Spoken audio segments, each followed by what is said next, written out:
Bonjour à tous, je suis Kevin Bouillet de Autant à l'Université de Lorraine. Nous sommes actuellement à l'aube de l'industrie 4.0 qui se veut plus flexible et connectée. Parmi ces technologies clés, le Kobo. Ce robot collaboratif a pour but de travailler en collaboration avec les humains, avec des interactions possiblement physiques, contrairement aux robots traditionnels de l'industrie 3.0, comme ceux pour l'automatisation en masse dans les usines. Dans les entreprises, un problème de santé majeur persiste, les troubles musculo-squelettiques. Ces TMS, qui représentent plus de 80% des maladies professionnelles en France, apparaissent avec différentes contraintes environnementales et ont des conséquences importantes pour opérateurs et employeurs. Avec l'introduction des cobots dans les usines, le rapport opérateur-tâche est nécessairement modifié. Ces changements vont donc également modifier les activités motrices et cognitives de l'opérateur dans la réalisation de la tâche. Mais quelles sont les répercussions de ces modifications sur la performance motrice et sur la santé des opérateurs? Nous nous intéressons à ces répercussions par une étude multimodale. Ainsi, 40 participants effectuent une double tâche de 4 minutes, une tâche motrice de fabrication de produits et une tâche cognitive de comptage d'une lettre dans une série de lettres audio. Les participants sont équipés de 17 trackers de motion capture et de lunettes oculomètre. Vous pouvez voir dans ces vidéos le déroulement d'un essai. Dans la vidéo de gauche, une caméra filme la scène et permet de calculer les données temporelles de la production. Dans la vidéo du milieu, vous voyez l'avatar qui s'anime en même temps que le participant.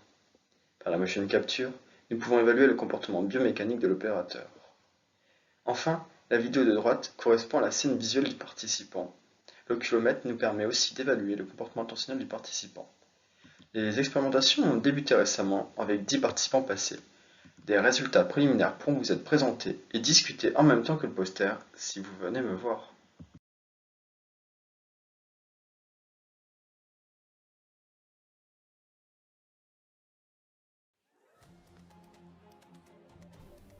Bonsoir et bienvenue à tous. Mercredi 14 avril, la réalité mixte devrait faire son entrée dans notre quotidien dans les années à venir. Après que plusieurs constructeurs automobiles étudient la réalité augmentée pour faciliter la réparation de véhicules, Google rachète North, une entreprise fabriquant des lunettes de réalité mixte pour le grand public. Cependant, ces technologies utilisent encore du midair, ce qui engendre une fatigue physique importante chez les utilisateurs après quelques heures d'utilisation. Et si on éliminait cette fatigue? Des recherches sur l'utilisation de micro-mouvements de la main tentent de résoudre ce problème. Ce soir, c'est Adrien Chaffonjon, doctorant en première année à Grenoble, qui répond à vos questions. Alors Adrien, que sont ces micro-mouvements? Les micro-mouvements sont des mouvements rapides de la main sur elle-même. Plusieurs chercheurs ont déjà démontré qu'ils permettent d'interagir sans interrompre la tâche principale de l'utilisateur, comme présenté le JT. Alors, comment les capture-t-on? Plusieurs possibilités. Il existe des caméras qui souffrent souvent d'occlusion. Sinon, le gant reste la solution la plus robuste et facile à construire, comme ce gant que j'ai construit pour ma thèse. Et comment comptez-vous les utiliser dans la réalité mixte? Eh bien, j'ai identifié 3 étapes pour ma thèse. Premièrement, au quotidien, on tient des objets qui vont contraindre les micro-mouvements possibles à faire. J'ai étudié la relation qui existe entre ces objets et les micro-mouvements possibles de façon à créer différents ensembles suivant des scénarios précis tels que la chirurgie ou les mécaniciens. Dans un second temps, je vais adapter ces ensembles de micro-mouvements pour la manipulation en réalité mixte. J'ai déjà commencé lors de mon M2 à faire une technique de sélection d'objets virtuels utilisant les micro-mouvements et le regard. Enfin, en dernière étape, étant donné la variété de micro-mouvements et le nombre d'actions qu'on peut leur associer, il est important d'étudier des mécanismes d'apprentissage et de feed-forward pour ces micro-mouvements. Merci pour ces réponses. On vous retrouve demain pour la session des posters. En effet, et pour cela, il vous suffit de suivre mon alter ego de bande dessinée.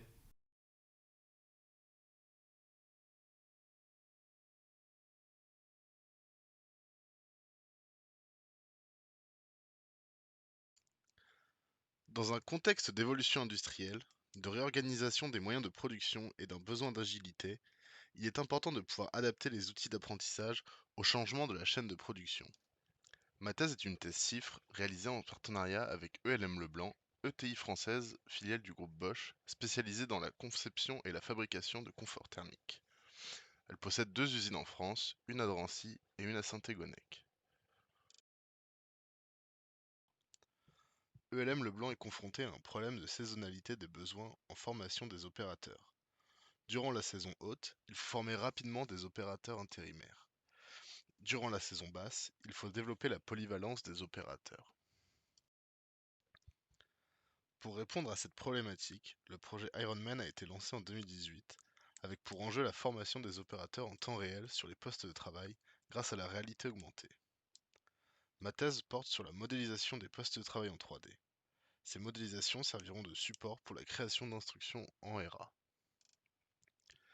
La création d'un jumeau numérique de l'usine, la détermination des éléments des postes à modéliser en 3D et la création d'un outil utilisable par le personnel de production sont les principaux verrous scientifiques de cette thèse.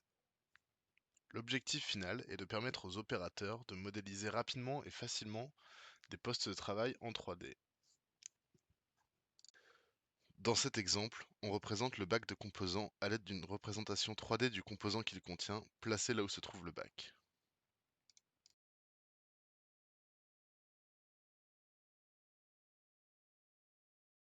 La problématique de la performance au travail du sujet vieillissant est particulièrement saillante dans les domaines d'activité critiques, exigeantes sur le plan intellectuel et impliquant un rythme de prise de décision rapide comme l'aviation. L'aviation générale, qui regroupe les activités aériennes civiles autres que le transport commercial de passagers, n'impose pas de limite d'âge aux pilotes et beaucoup d'entre eux ont plus de 55 ans. Or, on observe un déclin de certaines capacités cognitives et des capacités de perception dès 55 ans. Ce déclin peut mener les pilotes à l'erreur et altérer ainsi la sécurité des vols. Alors que beaucoup d'études ont caractérisé l'impact du vieillissement cognitif sur le pilotage, peu d'entre elles s'intéressent à l'apport potentiel d'un développement technologique pour limiter ses effets sur la performance des pilotes.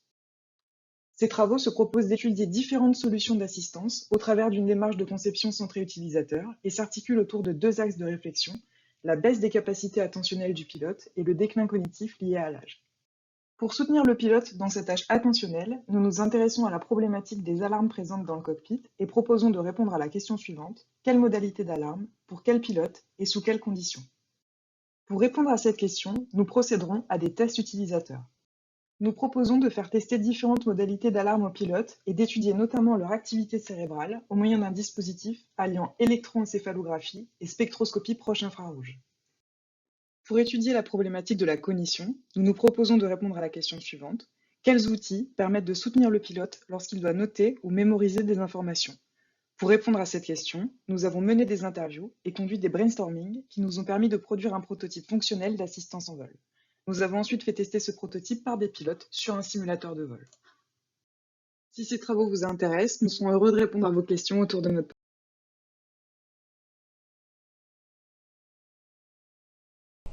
Les systèmes interactifs multimodaux permettent d'interagir plus naturellement avec son environnement en utilisant des modalités comme la voix ou les gestes.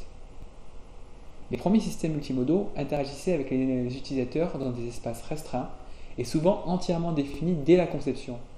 Mais l'arrivée sur le marché des objets connectés ces dernières années a permis de distribuer plus facilement les interfaces dans les environnements d'exécution et se rapprocher ainsi du paradigme de l'intelligence ambiante où le numérique se fond dans le réel. Néanmoins, les environnements possibles de fonctionnement d'un système interactif sont très variés et difficiles, voire impossibles à anticiper. On y retrouve un ensemble de capteurs et d'actionneurs, fixes ou bien mobiles, qui se connectent et se déconnectent dynamiquement. Des utilisateurs de différentes natures, seuls ou en groupe, peuvent interagir avec le système. Et les interactions peuvent avoir différents objectifs. Tout ça mène à penser que construire un tel système est long et complexe. Et donc on se pose des questions: quelles sont les étapes pour construire un tel système? Quels sont les rôles à remplir? Comment faciliter et accélérer l'intégration des objets connectés? Comment s'assurer que le système soit utilisable après le déploiement des objets dans l'environnement? Enfin, comment éviter que l'interaction d'un utilisateur avec les interfaces distribuées ne dérange les autres personnes à proximité? Voilà l'ensemble des questions que je souhaite répondre lors de ma thèse.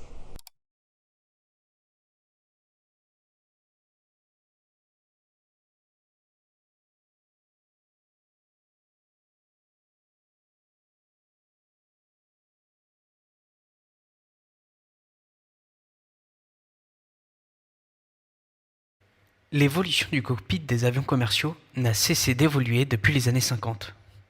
Passant de 5 à 2 membres grâce aux avancées technologiques, cette évolution n'a pas fini de croître. Encore aujourd'hui, les chercheurs de la NASA et les industriels cherchent à réduire le nombre de membres à bord de 2 à 1. Cette réduction est appelée le Single Pilot Operation ou encore le Reduce Crew Operation. Pour réussir cette transition, un second pilote au sol devra servir de support pour le pilote à bord. Beaucoup d'hypothèses sont encore émises quant au rôle du membre au sol. Cependant, des questions émergent déjà quant à la collaboration à distance de ces deux membres. La collaboration à distance de ces deux pilotes va engendrer une perte de la communication non verbale telle que les gestes ou la posture, mais également la perte d'un espace de référencement commun. Cette séparation des membres du cockpit va de plus impacter la conscience mutuelle. La conscience mutuelle est la conscience que les membres ont sur les actions, intentions et croyances de l'autre. Par exemple, A a conscience des actions de B, mais également la conscience réciproque. Par exemple, A a conscience que B a conscience des actions de A. Le sujet de ma thèse est donc d'étudier les effets de la séparation de deux pilotes et proposer des solutions IHM pour supporter cette conscience mutuelle. Pour en savoir plus, n'hésitez pas à venir me voir lors des rencontres doctorales.